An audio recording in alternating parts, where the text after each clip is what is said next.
기후 위기가 시작이 되면서 우리나라에도 자연재해로 인한 피해가 점점 더 많아지고 있습니다.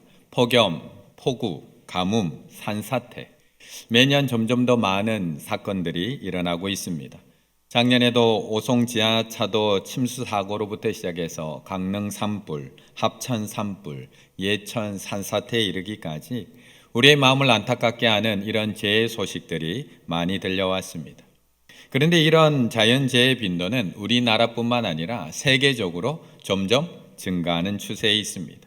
세계 기상기구 WMO의 조사에 의하면 기후변화로 인해서 지난 50년 동안 자연재해 발생 수가 4배에서 5배 정도 증가했다라고 이야기하고 있습니다. 세계에서 가장 많이 발생하는 자연재해는 홍수 44%입니다.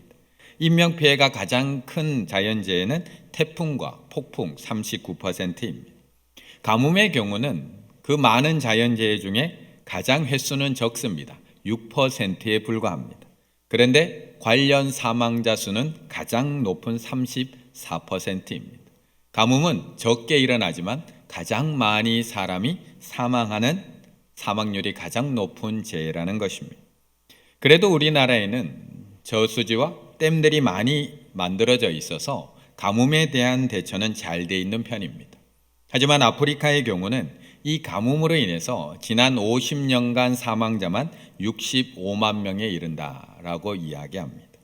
특히 지난 2020년에 발생했던 동아프리카를 덮었던 거대한 메뚜기 떼의 출몰은 하루에 3만 5천 명의 식량을 하루에 다 없애버렸습니다. 메뚜기 떼만 지나가면 3만 5천 명의 식량이 사라지는 일들이 일어났습니다. 동아프리카 케냐 등을 휩쓴 거대한 메뚜기 떼가 인근 우간다와 탄자니아도 덮쳤습니다. 이 때문에 이 지역에서 수백만 명이 기아에 직면할 수 있다고 유엔이 경고했습니다. 김성진 기자입니다.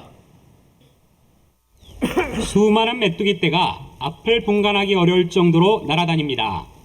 작물을 야금야금 먹어치우는 메뚜기를 쫓아내기 위해 목가지를 휘둘러 보지만 소용없습니다. 메뚜기 떼가 휩쓸고 간 케냐와 소말리아 지역에선 작물들이 초토화됐습니다. 이번 메뚜기 떼 출현은 수십 년 만에 최악입니다. 특히 케냐 북동부에서 발견된 거대한 메뚜기 떼의 규모는 길이 60km에 너비 40km에 달합니다.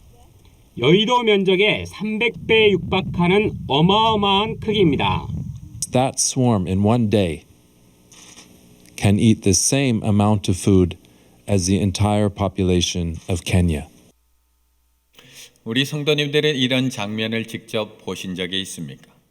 아마 메뚜기 떼는 보셨겠지만 메뚜기 떼가 하늘을 새까맣게 덮는 장면, 축구장 10만 개의 면적의 옥수수 밭을 초토화시키는 장면, 하루에 3만 5천 명 분량의 옥수수를 순식간에 먹어치우는 장면을 본 적이 있으신가요? 그런데 이런 장면은 우리들만 본 적이 없는 것이 아니라 이스라엘 백성들도 본 적이 없었습니다. 오늘 본문 2절의 말씀 함께 있습니다. 2절입니다. 늙은 자들아 너희는 이것을 들을지어다. 땅의 모든 주민들아 너희는 귀를 기울일지어다. 너희의 날에나 너희 조상들의 날에 이런 일이 있었느냐? 아멘. 오늘 본문 이 요엘서가 쓰여진 시기에 대해서는 정확하게 알 수는 없습니다. 왜냐하면 보통 어느 왕 몇 년 누구의 아들 누구에게 임한 하나님의 말씀이라 라고 보통 선지서가 시작을 하는데 요엘서 같은 경우는 부두엘의 아들 요엘에게 임한 하나님의 말씀이라고 1절이 시작을 합니다. 어느 왕 때라는 게 기록되어 있지 않습니다. 그러다 보니 이 예언이 언제 임한 하나님의 말씀인지에 대해서는 크게 두 가지 견해로 나누어지고 있습니다. 하나는 주전 586년 바벨론 포로 이전에 쓰인 것이다 라고 보는 견해와 바벨론 포로 이후에 쓰여진 것이다 라고 하는 견해로 나누어집니다. 그 가운데 오늘은 더 많은 신학자들이 추정하고 있는 바벨론 포로 이전, 바로 남유다 8대 왕이었던 요아스 왕 때 본문이 쓰여졌는 것이라고 기준으로 한번 살펴보려고 합니다. 요아스가 남유다를 다스리던 시기는 종교적으로, 정치적으로 매우 불안정한 시기였습니다. 요아스의 아버지 선왕이었던 아하시아와 아달랴가 북왕국의 아합 왕과 손을 잡고 남유다도 바알을 숭배하는 나라로 만들어 버렸기 때문입니다. 이때 예루살렘 성전의 대제사장이었던 여호야다가 종교개혁의 앞장을 서게 됩니다. 그리고 북이스라엘의 아합 왕과 손을 끊고 어린 요아스를 8대 왕으로 등극을 시킵니다. 그렇게 어린 나이에 남유다의 왕이 된 요아스, 제사장 여호야다의 훈육과 도움으로 종교개혁을 시작을 합니다. 예루살렘 성전을 보수하고 성전 기구들을 제작하는 등 종교개혁을 단행하게 됩니다. 그렇게 열심히 종교개혁을 단행하던 이 요아스도 제사장 여호야다가 세상을 떠나자 순수한 신앙을 잃어버립니다. 그리고 종교개혁의 열정을 잃어버립니다. 정치적인 저항, 종교적인 저항에 부딪혀서 결국 이 요아스도 종교개혁을 포기하게 이릅니다. 그리고 백성들이 우상을 숭배하는 일을 그냥 못 본 척하며 지나가기 시작을 합니다. 그러면서 점점 더 남유다도 황폐해지게 되었던 겁니다. 주변 상황도 좋지가 않았습니다. 베니게, 블레셋, 에돔, 주변의 나라들도 호시탐탐 이스라엘을 공격해 들어옵니다. 남쪽에 있는 강대국 애굽도 점점 남유다에 영향력을 미칩니다. 정치적으로, 문화적으로 다신교 문화를 점점 전파하게 됩니다. 결국 남유다는 북이스라엘의 우상 숭배, 주변의 다른 나라들이 가지고 오는 다신론에 빠져서 점점 물들어가기 시작을 한 겁니다. 결국 하나님의 백성이라는, 나는 하나님의 백성이라는 전체성을 잃어버리게 된 상황입니다. 이때 지금까지 한 번도 본 적이 없는 국가적 재난이 찾아온 겁니다.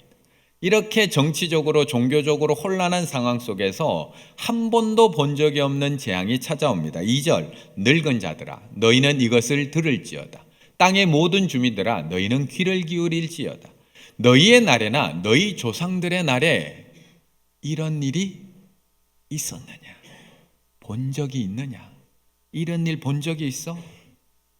라고 묻고 있는 겁니다. 도대체 어떤 재난이 찾아왔길래 지금까지 한 번도 본 적이 없는 재난이라고 이야기하는 걸까? 그것이 4절에서 말씀하고 있는 겁니다. 팥중이가 남긴 것을 메뚜기가 먹고 메뚜기가 남긴 것을 느치가 먹고 느치가 남긴 것을 황충이 먹었도다. 유다 땅에 메뚜기 재앙이 일어난 겁니다. 성경에는 메뚜기 종류가 10가지 정도 성경에 나옵니다.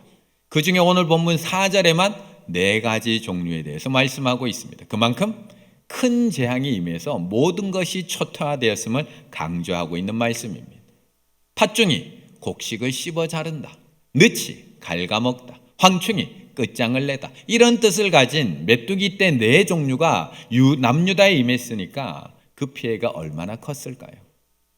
왕성한 식욕을 가진 메뚜기 떼가 그곳에 하나도 남김없이, 곡식을 하나도 남김없이 씻고 자르고 갉아먹어서 황폐화되었다라는 것을 말씀하고 있는 겁니다. 우리가 앞에 본 그 영상에서 본 그 메뚜기 떼가 온 나라를 덮은 겁니다. 그런데 한 종류의 메뚜기 떼만이 아니라 팥중이, 핫가잠, 삼켜버리다, 느치, 갉아서 없애다, 황충, 개갈스럽게 먹다, 한꺼번에 다 먹어치운다라고 표현하는 이 4종류의 메뚜기가 곡식을 하나도 남김없이 그 땅을 초토화시켜버린 겁니다. 우리는 이런 재난이 우리에게 찾아오면, 이런 사고를 당하게 되면 우리는 인생을 되돌아보게 됩니다. 나에게 왜 이런 일이 일어난 걸까? 도대체 내가 무슨 죄를 지었길래 하나님께서 이런 일을 나에게 허락하시는 걸까? 도대체 하나님 나에게 왜? Why me? 왜 저에게? 왜 이러십니까 하나님? 왜 제가 이런 어려움을 당해야 되는 건가요 하나님? 이런 질문을 던지게 됩니다. 오늘 이스라엘 백성들도 지금까지 단 한 번도 본 적이 없는 이 메뚜기 재앙을 당하면서 묻고 있는 겁니다. 하나님 왜 이런 일이 일어나는 건가요? 왜 우리에게 이런 재난이 찾아오는 건가요? 물론 예전에도 이 메뚜기 재앙이 있었습니다. 하지만 그때는 하나님께서 애굽 땅에 내리셨던 재앙입니다. 그 일에 대해서 우리는 충분히 다 이해합니다. 받아들입니다. 하나님께서 애굽에 내리신 재앙은 우리를 구원하기 위해서 그 땅을 치신 사건입니다. 하나님을 알지 못하고 하나님을 대항하고 하나님을 우습게 여긴 바로와 애굽에 하나님께서 그 무서운 메뚜기 재앙, 8번째 재앙을 내리심으로 하나님이 참된 신이라는 것을, 하나님만이 참된 하나님이라는 것을 깨닫게 해주셨던 겁니다. 그런데 이토록 무서운 메뚜기 재앙을 왜 나에게 내리시냐는 겁니다. 왜 우리에게? 지금까지 한 번도 본 적이 없는 이런 재난 왜 우리에게 허락하시는 건가요? 왜? 13절의 말씀 같이 있습니다. 13절입니다. 제사장들아, 너희는 굵은 배로 동이고 슬피 울지어다. 제단에 수종드는 자들아, 너희는 울지어다. 내 하나님께 수종드는 자들아, 너희는 와서 굵은 배 옷을 입고 밤이 새도록 누울지어다. 이는 소제와 전제를 너희 하나님의 성전에 드리지 못함이로다. 아멘. 사람에게는 일어난 사건도 중요하지만 해석도 중요합니다. 나에게 어떤 일이 일어났느냐도 중요하지만 그 일이 왜 나에게 일어났는지 해석하는 것이 더 중요합니다. 재난과 사고, 누구에게나 일어날 수 있는 일입니다. 홍수가 나면 교회를 다니는 사람이나 다니지 않는 사람이나 모두가 피해를 입게 됩니다. 메뚜기 떼가 저렇게 덮쳐오면 하나님의 백성이나 이방 민족이나 모든 것이 다 사라지게 됩니다. 코로나가 온 나라에 퍼졌을 때 교회나 학교나 기관 관공서나 똑같이 어려움을 겪었습니다. 그런데 중요한 것은 그 재난과 사건을 어떻게 해석하느냐, 어떻게 해석하느냐에 따라서 그 사건을 대하는 우리의 태도가 달라지게 됩니다. 사건보다 더 중요한 것은 사건에 대한 해석입니다. 그리고 사건에 대한 나의 반응입니다. 어떤 일을 만나든지 긍정적으로 해석하고 긍정적으로 반응하는 것 너무나 중요합니다. 아침에 이슬을 독사가 먹으면 독을 만들지만 소가 먹으면 우유를 만들어냅니다. 같은 상처도, 똑같은 상처도 잘 다루지 못하면 나를 상하게 만들지만 잘 해석하고 잘 다루면 진주와 같이 보배가 되기도 합니다. 그러므로 비난도 잘 해석하고 잘 다루면 그것을 통해 유익을 얻을 수도 있습니다. 이처럼 사건보다 해석이 더 중요합니다. 그래서 어떤 일을 만나든지 긍정적으로 해석하고 긍정적으로 반응하는 것 중요합니다. 우리가 어떻게 해석하느냐에 따라 나에게 독이 될 수도 있고 나에게 우유가 될 수도 있기 때문입니다. 그런데 무조건 긍정적으로 해석하며 반응하는 것이 우리에게 좋기만 할까요? 무조건 긍정적으로 해석하는 것. 긍정적 사고, 긍정적 해석이 무조건 우리에게 유익하기만 할까요? 긍정의 배신이라는 책이 있습니다. 이 책에 보면 긍정적 사고의 함정에 대해서도 우리에게 이야기합니다. 이 책을 쓴 저자도 긍정적 사고의 지지자였습니다. 특히 건강에서만큼은 긍정적 사고가 너무나 중요하다고 생각했던 사람입니다. 하지만 정작 본인이 유방암에 걸려서 치료를 하는 과정 속에서 무한 긍정주의의 함정을 발견하게 됩니다. 그리고 그녀는 긍정의 배신이라는 책을 쓰게 됩니다. 긍정적 사고, 긍정적 해석 중요합니다. 그런데 지나친 긍정적 사고는 충분히 막을 수 있는 실수, 충분히 막을 수 있는 문제를 예방하지 못합니다. 또한 반복하게 만든다는 겁니다. 건강에 대해서 한 가지 예를 들어 드립니다. 자신의 몸 상태에 대해서 무한 긍정을 가진 사람이 질병에 걸릴 확률이 높을까요? 아니면 반대로 자신의 몸 상태에 대해서 예민하고 몸이 조금만 안 좋아도 약국이나 병원에 찾아가서 의사를 만나는 사람이 질병에 걸릴 확률이 높을까요? 우리는 무조건 긍정적 해석이 좋다고 이야기하지만 실제로는 지나치게 긍정적인 사람은 신체적 문제를 미리 예방할 수 있음에도 예방하지 못하는 경우가 많고 의사를 통해서 객관적인 피드백을 받을 기회조차도 놓칠 수 있다는 것입니다. 그럼 어쩌란 말입니까, 목사님?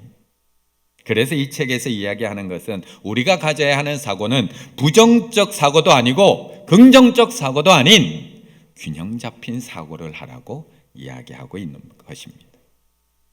위험을 감지하는 부정적인 사고와 그럼에도 불구하고 하나님께서 우리를 인도하고 계신다고 하는 긍정적인 사고의 그 균형적인 사고를 가지는 것이 중요하다는 것입니다. 오늘 이스라엘 땅을 새까맣게 덮친 이 메뚜기 재앙에 대해서도 똑같습니다. 이 심각한 재앙을 당한 이스라엘 백성들도 해석이 딱 둘로 나누어지는 겁니다. 한편에서는 이제 끝났다. 이제 우리 다 죽었다. 하나님의 심판을 시작하셨으니까 우리 이제 완전 망했다. 죽게 되었다. 부정적인 해석으로 자포자기하는 사람들이 생겨나기 시작을 합니다. 그런데 반대로 어떤 백성들은 아니다. 긍정적으로 생각해라. 이건 그냥 지나가는 자연재해일 뿐이다. 과거에는 이런 일 없었나? 과거에는 홍수 없었나요? 과거에는 가뭄 없었나요? 과거에는 메뚜기 재앙 없었나요? 과거에는 수많은 전염병 없었나요? 코로나? 과거에는 없었나요?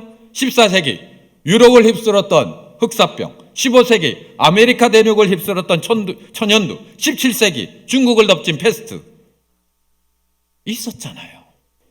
하지만 인류가 힘을 합쳐서 다 이겨냈습니다. 조금만 참으면 또 일상 회복됩니다. 우리나라도 사스, 메르스, 코로나 다 잘 극복했잖아요. 이 시간을 통해서 우리 더 강해질 수 있습니다. 찬양도 있잖아요. 찬양도. 믿음의 눈 들어 주를 보니 이 또한 지나가리라. 이 또한 지나갈 겁니다. 조금만 참고 견딥시다. 긍정적으로 생각합시다. 우리 힘 합쳐서 이겨냅시다. 그런데 이렇게 처음 보는 재앙을 보면서 한편으로는 부정적 비관론, 한편에서는 너무나 긍정적 낙관론으로 이 재앙을 바라보고 있는 우리들에게 하나님은 오늘 이 요엘 선지자를 보내서 이 재앙이 주신 하나님의 뜻을 제대로 알게 하고 계시는 겁니다.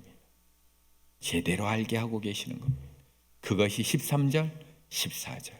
제사장들아, 너희는 굵은 배로 동이고 슬피 울지어다. 재난에 수종드는 자들아, 너희는 울지어다. 내 하나님께 수종드는 자들아, 너희는 와서 굵은 베옷을 입고 밤이 새도록 누울지어다. 이는 소재와 전제를 너희 하나님 성전에 드리지 못함이로다. 너희는 금식일을 정하고 성회를 소집하여 장로들과 이 땅 모든 주민들이 너희 하나님 여호와의 성전으로 모으고 여호와께 부르짖을지어다. 이 메뚜기 재앙, 너희들이 지금까지 한 번도 본 적 없는 이 메뚜기 재앙은 단순한 자연재해가 아니라는 겁니다. 하나님이 너희를 죽이려고 내리는 심판적 재앙도 아니고 그냥 참고 견디고 지나가면 되는 그냥 흔하게 일어나는 일반적 재앙도 아니라는 것입니다. 이 재앙은 하나님께서 우리에게 보여주시는 표징이라는 겁니다. 지금 닥쳐온 이 메뚜기 때는 장차 너희들에게 닥쳐올 더 큰 재앙, 군대가 쳐들어올 텐데 그 재앙을 보여주는 표징이라는 겁니다. 진짜 여호와의 날이 임하면 너에게 얼마나 무서운 날이 되는지를 미리 봐라. 그리고 돌아와라. 하나님 앞에 다시 모여라. 다시 하나님 앞에 울어라. 여호와께 부르짖어라. 이걸 보여주는 사건이라는 겁니다. 메뚜기 재앙이 이렇게 무섭고 두려운 것처럼 진짜 무서운 여호와의 날이 임하기 전에 돌아와라. 계속 그렇게 이방 의지하지 말고 우상 숭배하지 말고 돌아와서 하나님 앞에 울라는 겁니다. 다시 성전으로 돌아와라. 다시 하나님의 백성으로 돌아와라. 다시 성전에 모여서 하나님 앞에 부르짖어라. 이 재앙은 우리가 하나님 앞에 돌아오길 원하시는 하나님의 부르심이다. 이 하나님의 뜻을 알려주고 있는 겁니다. 그래서 제가 앞서 불렀던 이 찬양, 이 또한 지나가리라를 우리는 조금 더 불러야 되는 겁니다. 믿음의 눈 들어 주를 보라. 이 또한 지나가리라. 이걸로 끝이 아니라 주어진 내 삶 속에 주의 뜻을 알게 하소서. 왜 이 일을 나에게 허락해 주시는지, 이 또한 지나가리라고 그냥 흘려보낼 것이 아니라 왜 나에게 이 일을 허락하셨는지 주의 뜻을 알게 하소서. 왜 나에게 이런 질병을 주시는지, 나에게 왜 이런 어려움을 주시는지, 우리에게 왜 메뚜기 때와 같은 재난을 주시고 왜 코로나와 같은 고난의 시간을 주시는지, 우리가 하나님께 돌아오기 원하시는 주님의 뜻이라는 것을 알라고 말씀하고 있는 겁니다. 그렇다면 우리는 이제 하나님의 부르심에 응답해야 됩니다. 나에게 주어진 이 질병이 나를 죽이려고 하시는 하나님의 재앙이 아니라 죽게 돌아오기 원하시는 하나님의 부르심이라면 돌아서서 하나님 앞에 부르짖기 시작을 해야 됩니다. 우리에게 허락하신 코로나와 같은 재난이 그냥 일어난 사건이 아니라, 과거에도 일어났던 그냥 일어난 사건이 아니라 죽게 돌아오기 원하시는 하나님의 부르심이라면 우리는 성전에 다시 모여서 죽게 부르짖기를 시작해야 한다는 겁니다. 19절의 말씀 같이 읽습니다. 19절입니다. 여호와여, 내가 주께 부르짖으오니 불이 목장의 풀을 살랐고 불꽃이 들의 모든 나무를 살랐음이니이다. 아멘. 오늘 요엘 선지자를 통해서 우리에게 주시는 말씀은 여호와의 날에 대한 경고입니다. 자신들의 죄를 깨닫지 못하고 있는 이스라엘 백성들을 향해 하나님의 경고이며 다시 나에게 돌아오라고 하시는 하나님의 부르심입니다.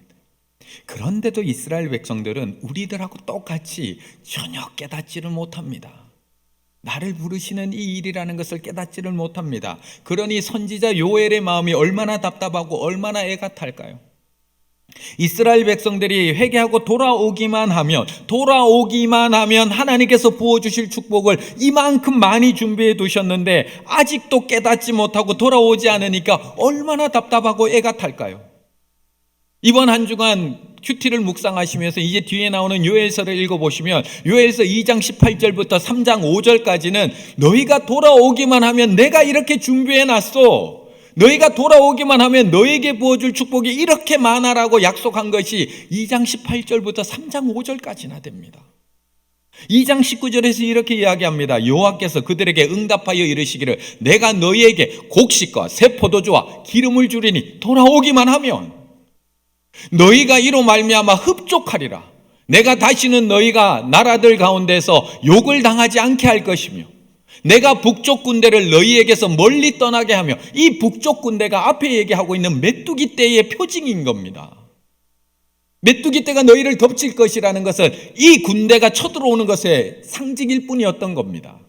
그런데 너희가 돌아오기만 하면 이 북쪽 군대를 너희에게서 멀리 떠나가게 하며 메마르고 적막한 땅으로 쫓아내리니 그 앞에 부대는 동해로 그 뒤에 부대는 서해로 들어갈 것이라. 상한 냄새가 일어나고 악취가 오르니 이는 큰 일을 행하였음이니라 하시니라.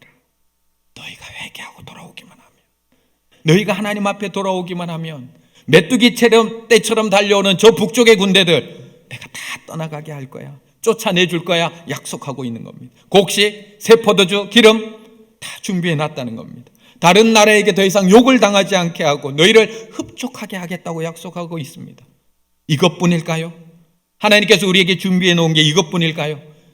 더 큰 약속의 말씀도 있습니다. 사도행전에서 인용할 정도로 우리가 너무나 좋아하고 있는 말씀도 또 약속해 줍니다. 요엘서 2장 28절 29절. 그 후에 내가 내 영을 만민에게 부어주리니, 회개하고 돌아오기만 하며 내 영을 만민에게 부어주리니 너희 자녀가 장래일을 말할 것이며, 우리가 찬양하고 좋아하는 그 말씀이 돌아오기만 하면 너희 자녀들이 장래일을 말할 것이며 너희 늙은이가 꿈을 꾸며 너희 젊은이는 이상을 볼 것이요 그때 내가 또 내 영을 남종과 여종에게 다 부어줄 거야. 돌아오기만 하면. 그러니 요엘 선지자 마음이 얼마나 답답할까요? 그냥 회개하고 여호와께 돌아오기만 하면 되는데 그걸 깨닫지 못하는 저들을 향해 요엘이 얼마나 답답할까? 그래서 이 답답한 요엘이 1장을 시작하자마자부터 저들을 향해서 계속해서 외치고 있는 겁니다. 2절, 늙은 자들아 너희는, 땅의 모든 주민들아 너희는 취하는 자들아 너희는, 포도주를 마시는 자들아 너희는 농부들아 너희는, 앞에 나오는 1절부터 12절까지 너희는 12번을 반복하면서 너희는 들어라, 너희는 돌아와라, 너는 귀를 기울여라, 너희는 울어라, 너희는 부끄러워해라. 여기서도 끝나지 않습니다. 우리가 읽기 시작한 13절부터 계속 이어집니다. 제사장들아 너희는, 제단에 수종드는 자들아 너희는, 하나님께 수종드는 자들아 너희는 계속 이어지고 있는 겁니다. 너무나 애 같으니까. 그런데 이렇게 애타게 외치던 요엘의 이 부르짖음의 방향이 갑자기 달라지고 있습니다. 하나님의 징계의 이유를 아직도 깨닫지 못하는 저들을 향해서 외치고 있던 요엘, 너희는 깨어올지어다, 너희는 돌아올지어다, 너희는 여호와께 부를지어다. 너희는 외치던 요엘의 부르짖음이 갑자기 바뀝니다. 19절, 여호와여 내가 주께 부르짖으오니, 내가 주께 부르짖으오니. 너희는 울어라, 너희는 깨달아라, 너희는 부르짖으라. 얘기하던 요엘이 갑자기 내가 주께 부르짖으오니, 내가. 지금까지는 너희라고 외치던 요엘이 자신이 먼저 하나님 앞에 부르짖기 시작을 합니다.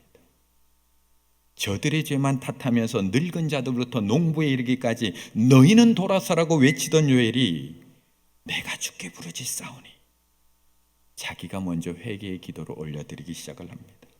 제사장들아 너희는, 목회자들아 너희는, 제단에 수종드는 자들아 너희는, 슬피 울며 하나님 앞에 부르짖을지어다 외치던 요엘이 내가 주께 부르짖사오니, 자신의 죄를 먼저 하나님 앞에 내어놓고 슬피 울며 여호와께 부르짖기 시작을 하고 있다는 겁니다. 지난 월요일에 제가 충주 마마클럽 기도회에 참석을 했습니다. 아직 발대식은 하지 않았습니다. 6월 4일 날 발대식을 준비하고 있지만 우리 마마클럽 기도회가 매주 월요일 저녁 8시에 우리 충일교회 푸른 초장에 모여서 함께 어머니들이 연합해서 하나님 앞에 기도회를 가지고 있습니다. 마마클럽 기도회에 가면 많은 기도의 제목을 같이 읽으면서 하나님 앞에 함께 기도의 제목을 올려드립니다. 그런데 그때 많은 기도의 제목이 나오다가 한 기도의 제목에서 제가 참 많이 찔리고 제가 하나님 앞에 울며 기도할 수밖에 없었습니다. 이런 기도의 제목이었습니다. 한국교회가 무너진 기초를 다시 쌓게 하소서.